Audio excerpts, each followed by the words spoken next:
Hey, it is DDO players, and we are privileged today to be speaking with the one and the only Rodney Thompson. Hello. How are you doing today, sir? I'm doing great, thanks. How about you?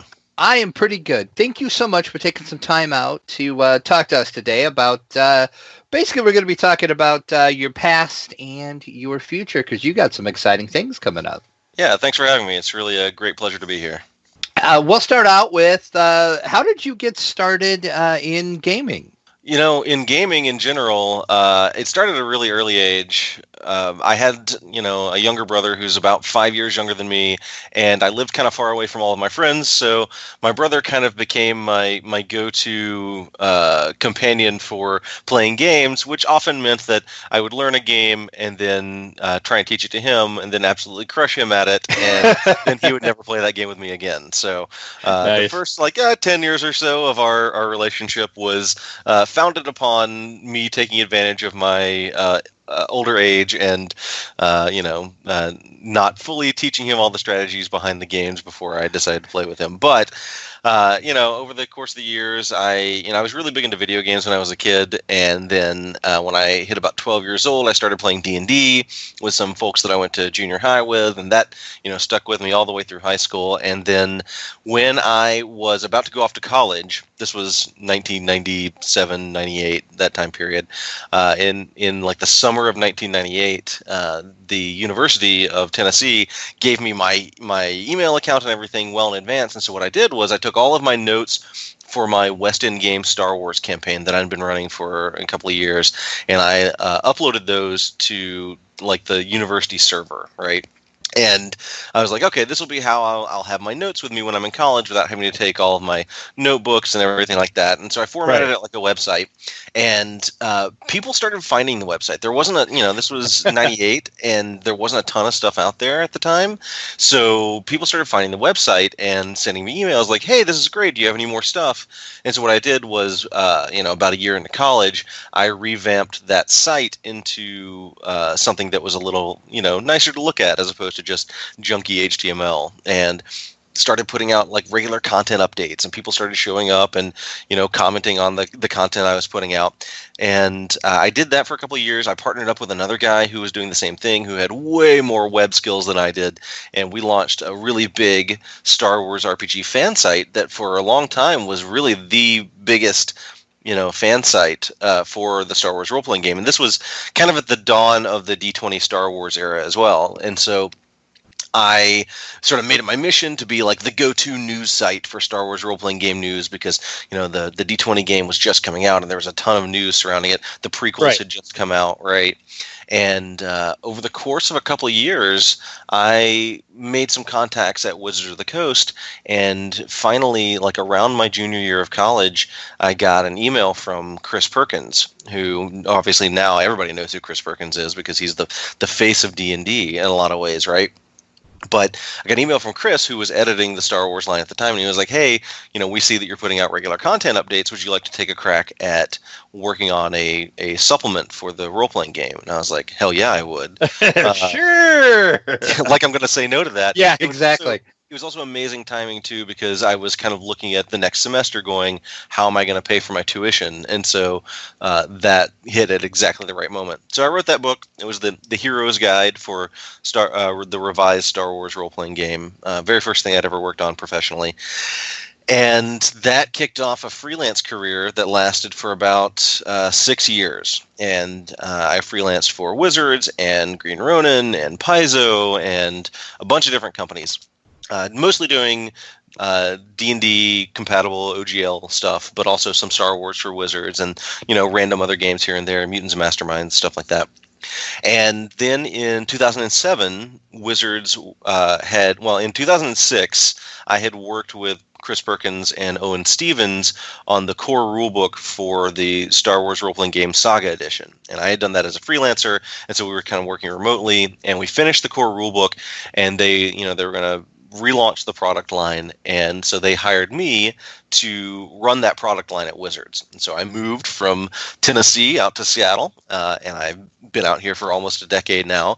I ran the Star Wars role-playing game product line for, I guess it was about 4 years, almost 5, given the advanced lead times and everything.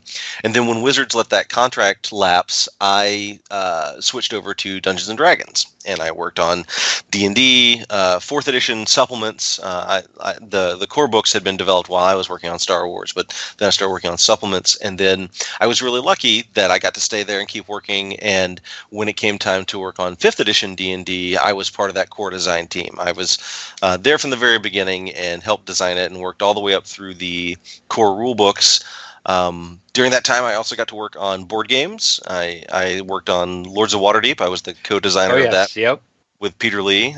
Peter and I came up with that game concept and sort of led that through its life. And then I worked on Dungeon Command and Tyrants of the Underdark. And basically around the time that Tyrants of the Underdark and the D&D core rulebooks were, basically exiting our hands, I left Wizards and got a job at Bungie, and I've been working at Bungie for the last year and a half, almost 2 years, on the Destiny franchise. And so now you know my entire history from the time that I was 18 years old until today. And it is a varied history.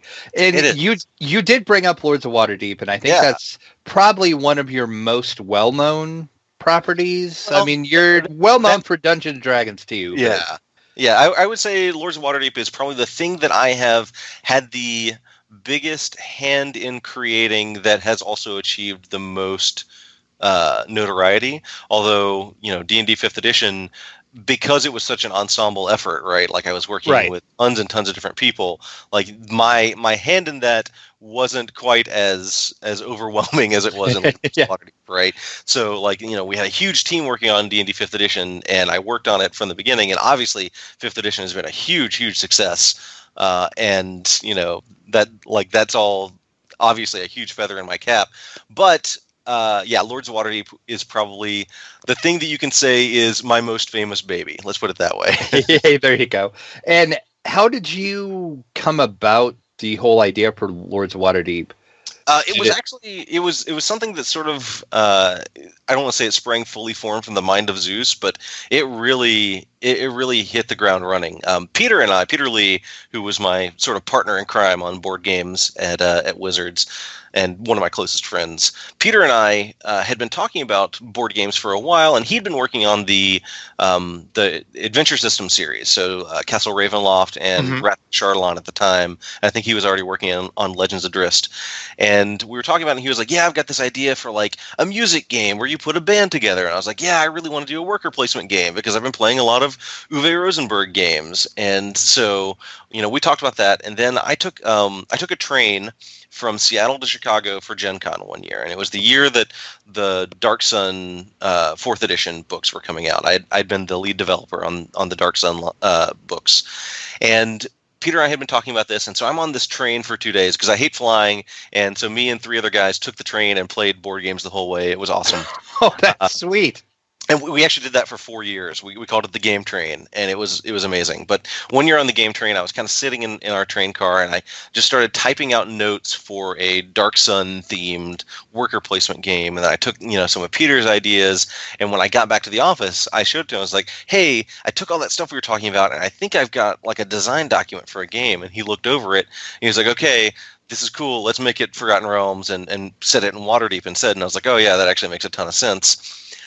And we put together that first prototype, and any game designer can tell you, the first prototype, if it even is functional, it's miraculous, right?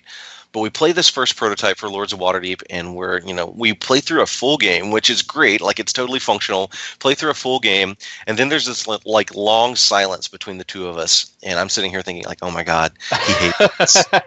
He thinks I've completely ruined his idea."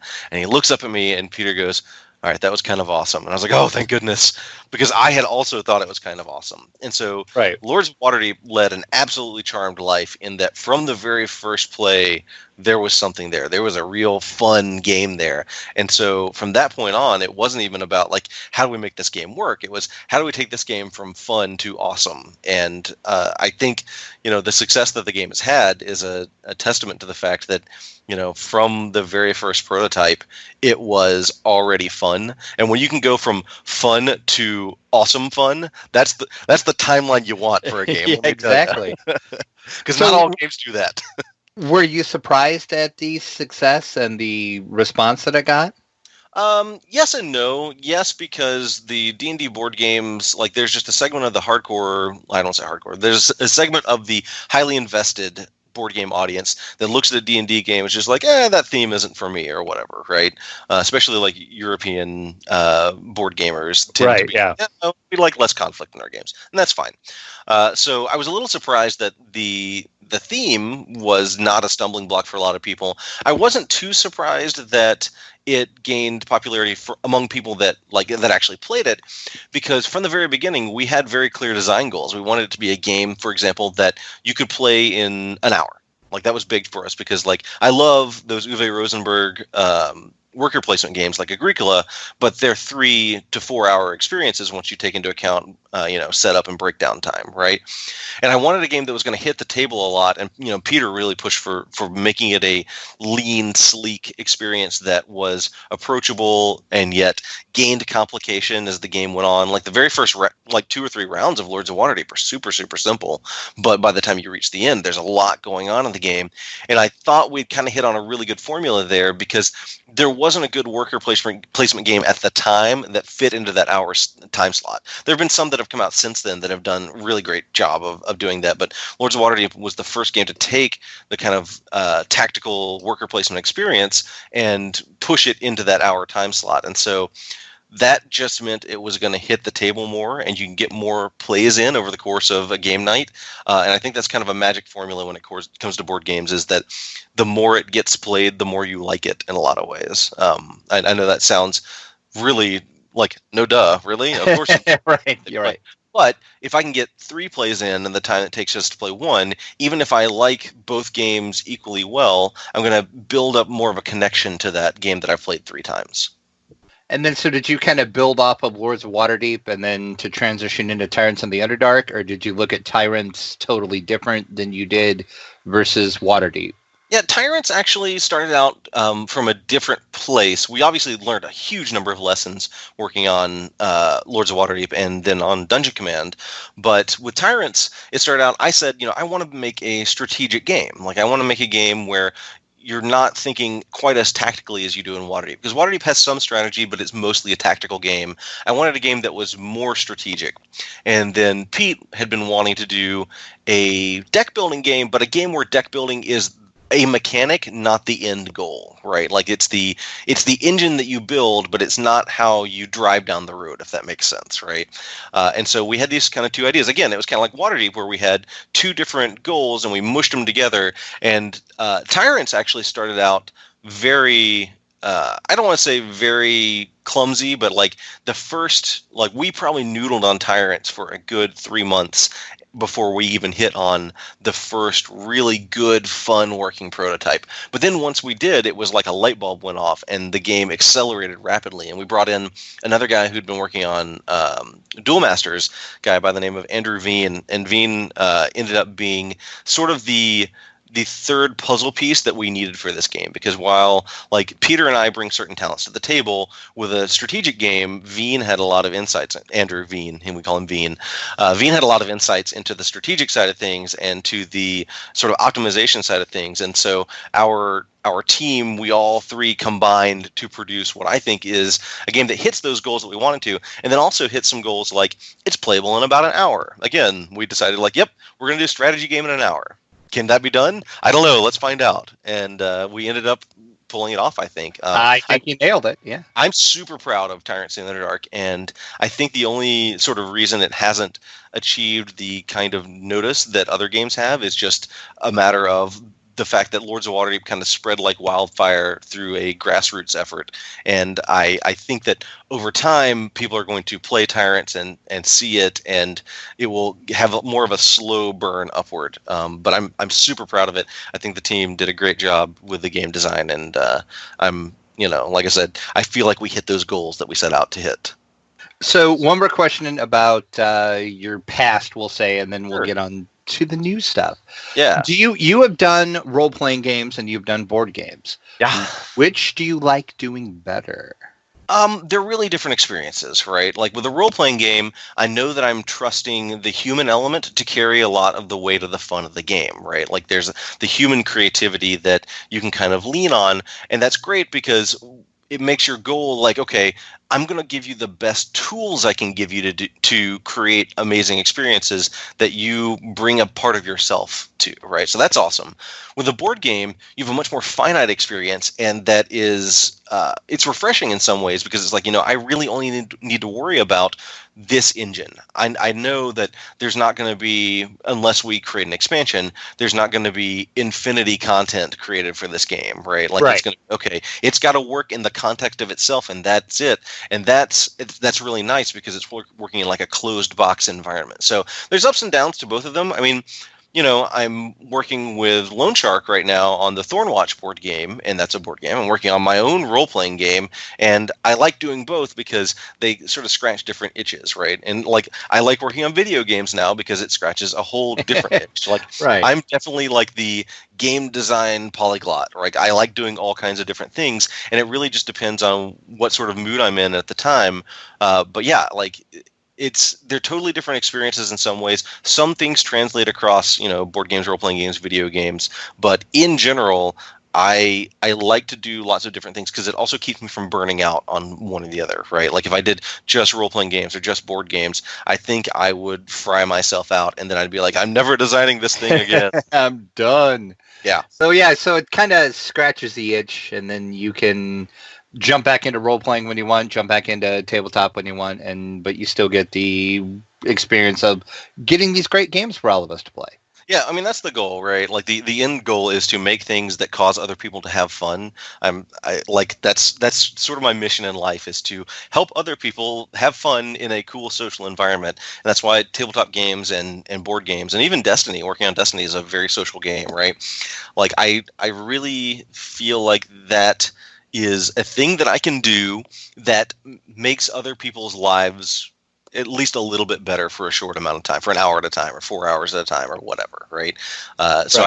I get a lot of gratification when I hear people say like, hey, I played your game and we had fun, because that means that for 1 to 4 hours, you and your friends were sitting around talking to each other, having a good time, forming social bonds, creating community, right? And like I feel like that's a positive outcome from the work that we put in to make these games. So you recently formed a brand new company called Scratchpad Publishing. Yes, that's right. How in the world did that come about? Well, I've worked professionally on games for over 15 years now, and during that time, I've never really gotten to work on anything that was wholly my own sort of creation, right? Everything was always like D&D was created by Gary Gygax and has 40 years of history. Star Wars is owned by Lucasfilm. Like everything that I've worked on up to this point was somebody else's idea or brand or IP or whatever. And I wanted to create something that was mine, that I could set the vision for and put out there. And so I looked at it and I said, okay, if I'm going to do this, I'm going to be like one person, right? Like I don't have a giant company behind me to do these things, so I'm going to have to kickstart it. Right. And so I knew like that's the only way this game is going to exist, is if I can make something that is awesome enough that other people want to, help me make the game. So I created this company. It is really, it sounds fancier than it is because it sounds like Scratchpad Publishing LLC, but it's really Rodney sitting in his office in his house, right? But it did also afford me the opportunity to reach out to other people in the industry that I know or artists that I've met and say like, hey, I'm creating a thing and now I get to pick who works on it. Would you like to come work on this awesome project with me? And so that's been really cool to get to work with people that either I haven't gotten an opportunity to work with before or work with them in a new context. Several of the people that are working with me on my game are people that I either worked with at Wizards or we were sort of ships passing in the night at Wizards, and now it's an opportunity to, do something creative with, fun people that I think are really talented, and a lot of it's kind of about mastering my own destiny, right? It's like, okay, if I want to work with these people, I need to create a project that allows me to work with these people, and then Right. like now I also get to put out another game out there that I get to set the vision for and plant the seeds that will hopefully grow into the tree of a fun game. And that game, of course, is Dusk City Outlaws, Yes, and that will that's right. be coming soon. Can you give us the quick elevator pitch, as I'd like to say, about the game? Because it sounds a lot different than pretty much any other game out there, I think, just from reading what I've read about it so far. It is so Dust City Outlaws is a heist game. You play a band of criminals in a massive fantasy city, sort of think like Renaissance Venice, but on the scale of modern day New York. So just an enormous fantasy city, and you play a crew of thieves that are drawn from the 8 cartels that rule over the city's criminal underworld. And these cartels are very, big, colorful factions with their own goals and motivations and methods. And so you come together, you form a multi-cartel crew, and you're given a job. And it's like, steal this diamond, or rob this bank, or, con this guy out of his money. And then what happens from that point is you're given the basic goal and kind of turned loose. It's a complete sandbox game. There's no right way to do the job. It's not like the players have to figure out, okay, here's steps A, B, and C, and boom, we win. Instead, it turns the players loose on the city. It gives the judge player a whole bunch of information about, like, here's what's true about the things that are elements of this job. But then it's up to the players to come up with their plan. And then once they come up with their plan, they go out to the city and do legwork to set everything up, to get people to help them, or to lay the groundwork for their con or whatever.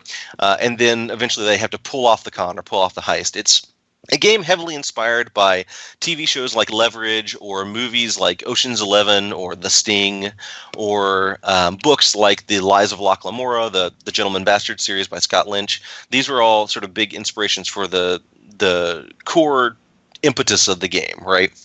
And it was really important to me when I started designing the game that it was a game that could be pulled off the shelf and played quickly. So, it's game night, and maybe you've got your regular D&D session, but 2 people are out, and you don't want to play without them, but there's still like 3 or 4 people there, and you want to play a role-playing game instead of pulling out a board game. So what you do is you pull out this game, and within 10 or 15 minutes, you can be sitting down to play the game, assuming that everybody kind of already knows the rules. It's got super fast character creation. It puts a ton of tools in the hands of the judge player to make it so that there can be narrative plot twists and turns. And I think it's going to be really exciting to see not only what do people do with this game, but also like how 2 different crews might approach the same problem completely differently. Because in my playtest, that's what I've seen. I've run the exact same scenario for 3 or 4 different crews, and each one of them comes up with a completely different plan. And that's kind of awesome, right? Because it's like, okay, it's a sandbox, right? Like, there is no right answer. The goal is for you to come up with the answer. So, that works out really well. And I had, you said it's not like other games out there. There are some other games that I was heavily inspired by when I started working on it. Obviously, like Shadowrun is a great example of a game that has a similar kind of premise. You're given a job and you go pull off the job, but it's obviously cyberpunk instead of fantasy, right? Right. And one of the things I love about Shadowrun is that Shadowrun has a really strong core call to action, right? Like, I love games that put a lot of control in the hands of the players, but when that happens, there has to be a really strong call to action. Otherwise, you end up floundering a lot. It's like, okay, guys, it's a sandbox. You can do whatever you want. Go. That just kind of leaves players going like, what should we do? There's kind of, when there's the whole world to choose from, it's way, way too much. But like Shadowrun does a great job of saying like, okay, here's the job. Go do the job, right? And so I wanted a game that had a really clear call to action like that. So that's where a lot of that came from. And I had a really great experience with Legend of the Five Rings a few years back. And I was like, I love the big, colorful factions that when you say like, oh, I'm a crane, or I'm a crab, or a lion, or a mantis, or whatever, that means something to someone that it's sort of instinctive, like, oh, okay, like I understand something about your character. And so I wanted a game that could do the same thing for criminals and thieves and stuff like that. And so that's where a lot of the inspiration behind, the idea of having these big, colorful cartels comes from. And, there's another game that I worked on, actually. I worked on the Gamma World game that came out during the 4th edition D&D time frame. I think it's actually technically like 8th edition Gamma World, but, we'll call it the Gamma World of the 4E time period. And that game had an awesome character creation system. One of the things I loved about it was that it was basically like you pick two things and you smush them together, and then you creatively interpret what that means, right? And so this game actually does the same thing, and it does so in a way that I think makes character creation both fun and fast, right? You pick your cartel, you pick your specialty on the job, and then you interpret like what that means for you. So I might be an assassin for the Mummers, which is like this cartel of entertainers and facemen, right? So what does a Mummer assassin look like? What do they do versus like an assassin for the family? And the family is like kind of your Italian mafia inspired, or really Hollywood version of Italian mafia inspired. Like, there's a lot of things in this game that's like, this is inspired by the Hollywood version of the world crime thing, right? Like, this is inspired by like the Hollywood version of Hong Kong action cinema, not like what actual Hong Kong triads are like, right? So, there's a lot of stuff that you sort of walk through this interpretation layer. It's like, okay, what does my family assassin look like compared to the Mummer's assassin that I played last time, right? Like, what methods and motivations do I have? How do I look? I mean, do I look completely different, right? If I'm a gravedigger assassin, do I look like a plague doctor with the big mask and everything, right? So like, there's this sort of creative moment that the player gets to have when they combine two things that I really loved from Gamma World, and like Iron Kingdoms does the same thing. I thought that was really awesome. So it's that same kind of like smushing two things together and then coming up with what my version of that thing is that I really want to. So like, it's definitely, I think that there's going to be some things about the game that are really like unique to it, but it has a long heritage in games that I already love, right? Like games that I've had a great experience with, or have played and really love the setting or whatever, inspired me to create things that accomplish similar goals, right? So I'm jazzed to see what people think of that, because it is kind of taking like cherry picking like the call to action from Shadowrun and the factions from Legend of the Five Rings, and a fantasy setting from like D&D, and or really like Lies of Locke Lamora is the best comparison, right? So, but it all kind of mixes together into what I think ends up being a unique recipe, right? Like I think it like those are the ingredients, and then the dish that you eat at the end is different. So is it going to be a D20 based system? Are you going to use different dice? It is not. Okay. Yes. So it does use a unique dice system. And again, this is sort of one of those ingredients that I saw other games using that I wanted to try and mess around with. So I really was intrigued by the dice system from the Fantasy Flight Star Wars game, or the Warhammer fantasy role-playing game they did before that, and then a few other games have done these sort of narrative dice systems. Even Fate kind of has this kind of thing, but I wanted to go with something that was a little bit sleeker and leaner, because I wanted something that played a little faster, and also that didn't have the requirement that every single roll turn into this like narrative interpretation exercise, because I think that works great for those games, but I wanted this game to be a little bit different and a little bit I wanted not every roll to be quite so required to be an exercise in interpretation. So the way the game works is you've got a bunch of skills that have a percentage on them. It's like, stab a guy at 80%, or pick someone's pocket at 65%. Okay. And that tells you, like, this is how good you are at this task. Like, no matter what you're doing, if you're picking a guy's pocket, you've got a 65% chance to succeed. So you use percentile dice to determine that. Now, percentile systems can often get a little funky when you have, like, varying difficulties, or when you have, like, modifiers and things like that. So what I said was, like, no matter what, your chance of success is your chance of success. But there's always going to be, like, positive and negative circumstances surrounding that role that you want to address, right? Like, oh yeah, this guy, he's really good at defending himself, so it should be harder to attack him. Or, oh, you've got the drop on this guy, so you're going to have, an advantage, a leg up on attacking this guy. So the way that I handled that is through the advantage and challenge dice. And this is where the sort of narrative interpretation comes in. So advantage and challenge dice represent positive and negative circumstances, respectively. And every time you make a roll, the judge can basically say, like, okay, I'm going to give you an advantage die because you've got the drop on him. I'm going to give you another advantage die because you've been stalking this guy for the last 2 hours and you really know the way he works. But I'm going to give you a challenge die because it's like a crowded area and you might be spotted, and another challenge die because, it's pouring down rain and you can't really see him or whatever, right? And so you pick up your percentile dice, you pick up the advantage and challenge dice that you've added to the roll, and you roll them all at once. And your percentile dice determine just binary success or failure. Like, did you stab the guy or did you pick the guy's pocket? Then there are symbols on the advantage dice and the challenge dice that are boons and drawbacks, respectively. And what they are is they are additional upside or downside associated with that roll. And so what you might have is like, okay, I succeeded, but I rolled a couple of drawbacks, and so now I have some downside to the roll. So it's like, okay, yeah, you pick the guy's pocket, but right as you pick his pocket, you see that there is a law-abiding citizen over in that alleyway over there that saw you do it, and they're going to go and alert the city watch. Or like, oh, okay, you failed to pick the guy's pocket, but you ended up with a boon, right? So yeah, you didn't pick his pocket, but as you got close to him to pick his pocket, you overhear this interesting bit of conversation that he's having that gives you another piece of information. So there's not just binary success and fail. There's basically a spectrum of effectively 6 possible outcomes that are, success, failure with upside and downside, or just success or just failure, right? Because sometimes you don't roll any extra dice, or sometimes you don't roll any boons or drawbacks.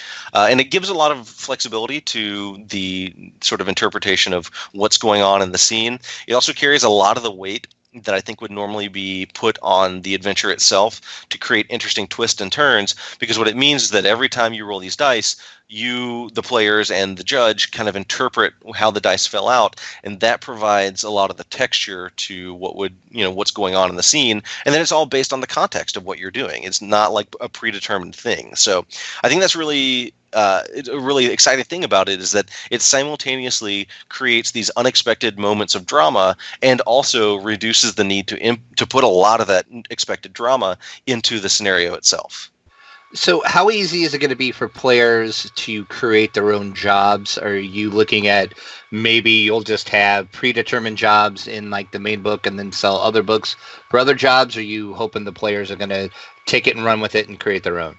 Well, so the game will ship with 10 scenarios in it. So you'll have 10 to play, and they range from like, this is the thing that you're going to play over the course of one night, to this might take you 2 or 3 sessions to play. So there's a dial I can turn there on the complexity of the job. But when it comes to other people making their own scenarios, it's actually kind of nice that the game is so sandboxy, because it means there's a really clear way that you can create successful scenarios in the game. And it basically works like this. Spoiler alert. It basically works like this. If you want to create your own scenario, you figure out an objective, like steal this diamond, rob this bank, assassinate this guy, whatever, right?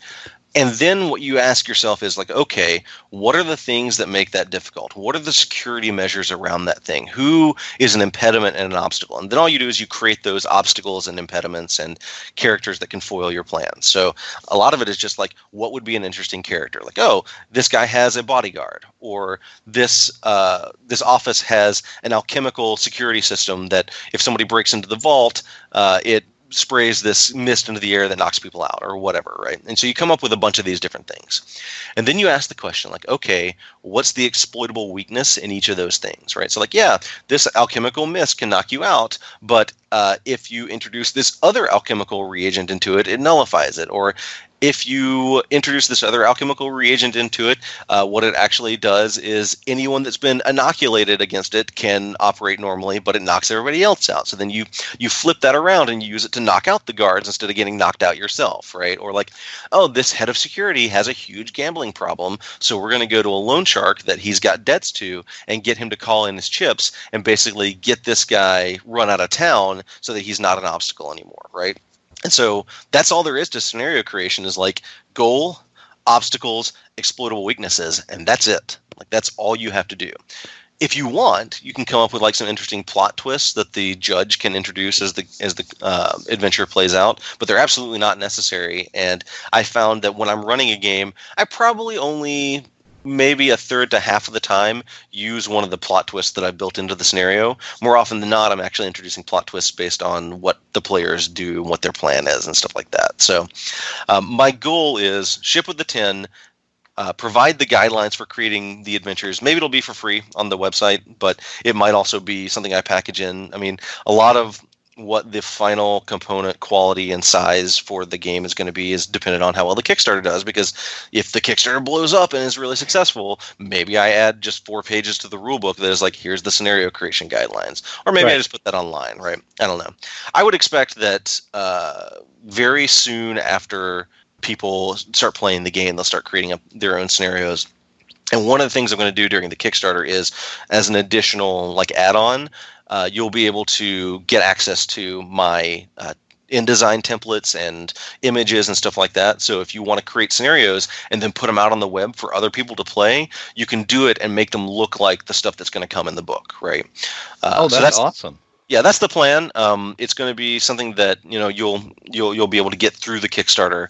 But I figure like I'm doing this as a fun side project. I want to put a game out there that people can have fun with, but there's no possible way that I could provide enough content to satiate people forever, right? Like I can't do that. I have a day job, and Exactly. I'm about to have my first child, so I'm not going to have a ton of time to do this in the future. And plus, I want to make other games and stuff like that. So what I'd like to do is leave the game in such a state that other people can create as much content as they want and put it out there, so that if people get excited about this game and they really like it, they can find an ever-growing log of scenarios to play. And again, because they're so simple, I think it'll be easier than even creating like a simple dungeon in D&D or something like that, because really all you'll be doing is figuring out objectives, obstacles, and weaknesses. And that's like, the scenarios have almost zero mechanics in them. They're almost all like just the story behind the scenario. So I think it makes it really easy for even someone maybe who's not a game designer, maybe you're just a writer or creative type, or maybe you're just a player who likes coming up with scenarios. You should be able to do that without a lot of difficulty. And when is the Kickstarter going up live? Well, here's the question. When is this podcast going to go live? Probably on Monday. Okay. I would say that within 24 hours of this podcast going live, you will see the Kickstarter go live. Awesome. The plan is on the 24th, but we'll see. Well, that just makes me have to get this out on time then. Yeah, that'd be great. So you may be listening to this and saying like, hey, I can already get this game because that date has passed. That's right. And we'll be sure to tweet it and link it and all that when the Kickstarter comes out. But do you have a website that people can go to right now if they want to get more information? Yes, I do. You can go to scratchpadpublishing.com or duskcityoutlaws.com. Either one, they both point to the same place. And on there, I've got a basic description of the game. It's also got a lot of the art that I've commissioned. I'm working with a really, really talented set of artists who have produced some really awesome stuff for me so far. It's got descriptions of how the game mechanics work. I've been doing some blog posts about that. It's also got a rundown of the 8 different cartels with the character art associated with those. So by the time this podcast goes live, you could go to the website and see a fair amount about the setting and really get a good grasp of the way it's going to go. I set out from the beginning to make this a really open, welcoming, approachable game. Like I didn't want this game to feel intimidating or feel like, it's pretty easy with fantasy, especially like, with the popularity of Game of Thrones, to go into the sort of grim, cynical, dark version of fantasy. And I didn't want that. I wanted something that was bright and inviting and colorful. And, I think video games like Overwatch do a really great job of this. Like they take the first person shooter formula and they give you characters that you're like, oh, I want to be that person. That person looks awesome. That person looks like they enjoy who they are. So now I'm going to enjoy who they are. So I've tried to do the same thing with this game and make it an approachable, game that is pretty colorful. And so if you go to the website right now, you can see like a lot of the character art that's been done. My character artist is Joy Ang, who she does character designs and title cards for Adventure Time on Cartoon Network. She's created these really vivid, colorful, diverse characters that all have their sort of own shtick and their own style, right? And I think that if people go and check those out, they'll see like, yeah, these are going to be fun character archetypes to play, because I want the focus on this to being like, we are awesome, fun-loving criminals. We're bad guys that you can root for, right? Yeah. Not like we are the grim, dark murderers of, death row, right? No, it's like, no, we want, like, these are colorful, fun, charming, exciting characters. And I think that's going to be, something that people will really be able to glom onto and say, like, oh, okay, like, I get this. Like, it's, this is the more lighthearted game about being a bunch of criminals.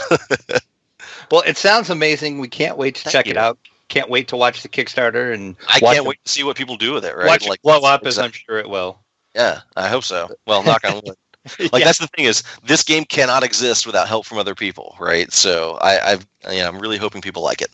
So there you go. All of our listeners, you need to go, because when this is out, the Kickstarter will either be live or be live the next day. Right. So go kickstart this game, make it happen, because it sounds amazing. And Rodney is just an awesome person, as you can tell. Oh, thank you.